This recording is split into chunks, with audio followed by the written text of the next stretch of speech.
옥녀를 찾기 위해 명색교 신도가 된 미호. 갑자기 나타난 산적들을 이끌고 있는 서희를 만나게 되어 강세와 헤어져 홀로 나선 여우 여인 미호는 발달된 자신의 후각을 이용하여 사내들의 냄새가 약한 지역을 따라 옥녀의 뒤를 쫓고 있었어요. 만약 옥녀라는 여인이 사내들의 목숨을 앗아가는 것이라면 사람들의 세취를 따라 이동하면 분명 옥녀가 향하는 곳을 알 수 있을 것이야. 그렇게 이 고을 저 고을을 지나다 보니 어느 순간 사내들이 멀쩡한 고을을 만나게 되고 옥녀의 다음 행적이 묘연한 지역에 이르게 되었어요. 마지막 옥녀의 자취가 남은 곳 주위를 아무리 돌아보아도 더 이상 사내들의 채취가 사라진 곳이 보이지 않으니 희한한 일이로군. 갑자기 이 여인이 어디로 사라지기라도 한 것인가? 옥녀의 종적을 알 수 없어 고민하던 미호의 눈에 한 무리의 여인들이 요란스럽게 포기 활동을 하는 모습을 발견하였어요. 공은 공이요 색은 색이니 색으로 밝음을 찾아 영원한 복을 누리세. 여인들여, 세상에는 사내들이 죽어가는 곳이 즐비하며 오랑캐무리들이 약탈과 살인을 일삼으니 명색교에 입교하여 명명색색의 은혜를 입고 안락하고 편안한 인생을 즐기시오. 그들은 다름 아닌 명색교의 4대 선녀 메란국죽이 이끄는 무리였어요. 명색교? 여인들만 입교가 가능한 곳인가? 혹시 저 무리들을 따라 이동하여 옥녀의 행방이 묘연해진 것일 수도 있겠군. 내 직접 저들의 본거지를 살펴보면 알 수 있겠지.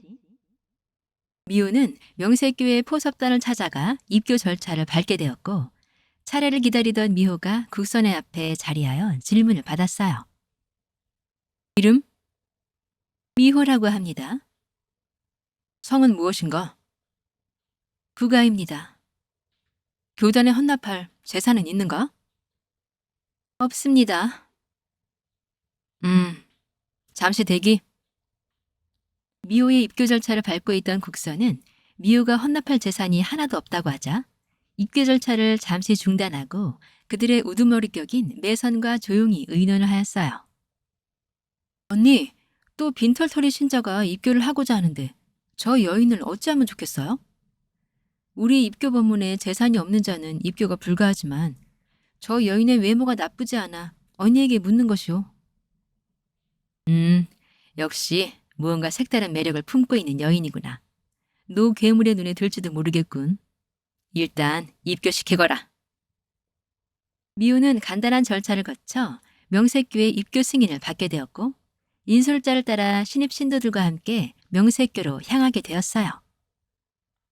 신입 신도 여러분, 안녕하십니까? 저는 여러분들을 안내한 명색교의 수석 신도 가랑 신도입니다.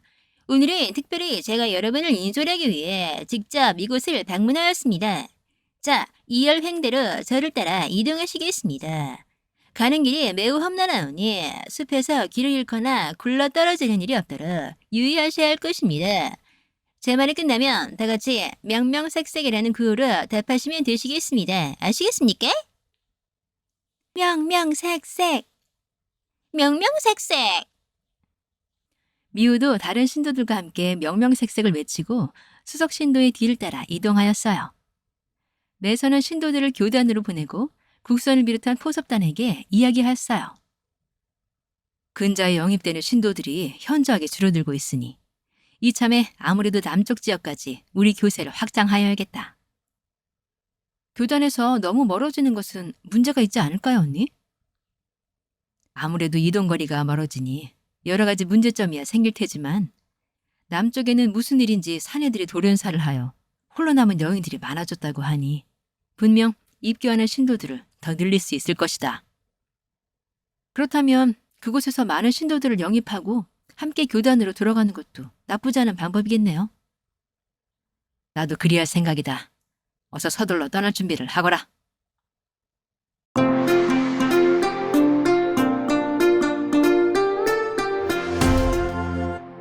강쇠는 고을의 여러 사람들을 만나가며 옥녀의 행방을 수소문하였지만 별 소득이 없었어요.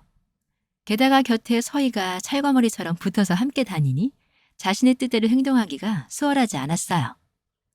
그렇게 수위를 다녀봐도 별다른 결과가 없자 서희에게 이야기했어요. 정녕 이렇게 나와 찰싹 붙어서 다니실 생각이십니까? 당연하지 않겠소? 이렇게 하는 것이 그 의문의 여인을 찾는 가장 빠른 길이니 어쩔 수 없어. 사람 참 못 믿네. 글쎄, 아무리 나와 다녀도 미호와 씨를 만나는 일이 없을 것인데. 서희는 강수의 말에 반응도 하지 않고 묵묵히 강수의 주변에서 서성거렸어요. 강수와 서희가 그렇게 거울을 돌아다니자 자연스럽게 객주의 눈에 두 사람의 행적이 눈에 띄게 되었어요. 서희와 강수를 유심히 바라보는 객주에게 부하가 물었어요. 객주 어르신, 무엇을 그리 보십니까? 이 거울에는 사내가 씨가 말랐다 들었는데 저 두 사내는 누구지? 저희도 잘 모르겠습니다요. 한 놈은 힘께나 잘 쓰게 생겼고 한 놈은 꽃미남이라. 저 두 놈을 잡아다가 야간 쪽 경매에 내놓으면 어떠할 것 같으냐? 객주의 물음에 부하는 머리를 긁적이며 대답했어요. 서인이 무엇을 알겠습니까마는 그럭저럭 인기가 있을 것 같습니다. 하지만 어떤 내력을 가지고 있는지 알지도 못하는 사람들을 어찌 사로잡으실 계획이신지. 저 기생오라비처럼 유약하게 생긴 놈이야. 내 검으로 제압하면 될 것이고 저 힘좋게 생긴 놈은 아둔하게 생겼으니 머리를 좀 쓰면 가능하지 않겠느냐. 부인께서 상품이 부족하다 하도 성화를 부리니 급한 대로 저놈들을 써먹는 것이 좋을 듯한데 일단 저놈들의 실력이 어느 정도인지 보아야겠구나. 너희들은 나서서 먼저 간을 좀 보거라. 부하는 초롱초롱한 눈빛으로 객주에게 대답하였어요. 맡기만 주십시오. 당장 저놈들과 한판 붙어보겠습니다. 객주의 명을 받은 객주의 부하들이 강세와 서희에게 다가가 무턱대고 시비를 붙이기 시작하였어요. 너희들은 이 고을 사내들이 아닌 듯한데 어디서 온 자들이냐? 우리는 사람을 찾아 이 고을에 들른 나그네들이오. 그러는 댁들은 누시오?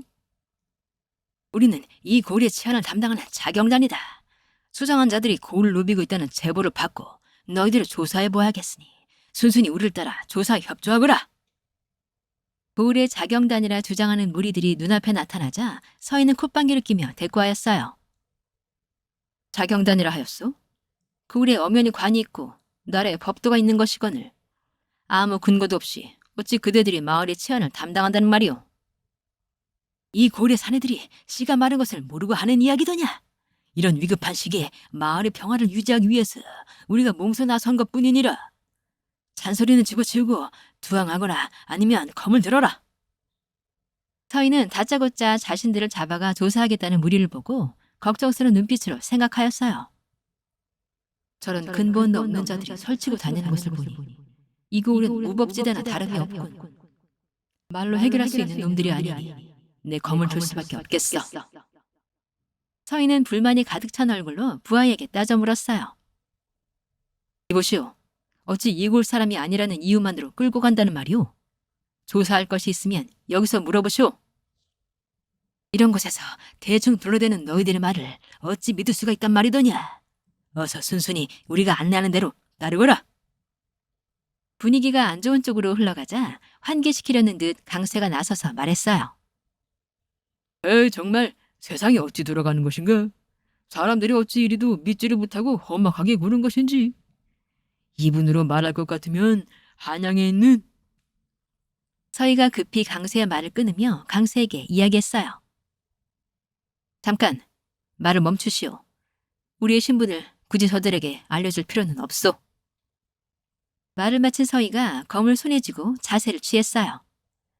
그 모습을 거리를 두고 떨어져 관망하고 있던 객주는 서희의 자세를 유심히 살펴보다가 서희의 발검 자세를 보고서는 동공이 커다래졌어요. 저 자세는 설마 그럴 리 없지. 우연일 테지. 그는 20여 년 전 자취를 감춘 뒤 아무도 소식을 모르는데 아무튼 저 애송이 검객의 실력이 얼마나 되는지 한번 봐줘야겠군. 서희는 강세가 말릴 틈도 없이 세네 번 공간을 가리듯 몸을 움직여 사내들의 위쪽으리 옷고름을 모두 베어버렸어요. 서희는 객주의 부하들을 단칼에 베어버릴 수도 있었지만 무고한 유혈 사태를 보지 않기 위해 그들의 앞선에 달려있는 옷고름들을 베어버려 스스로 물러나게 할 생각이었어요.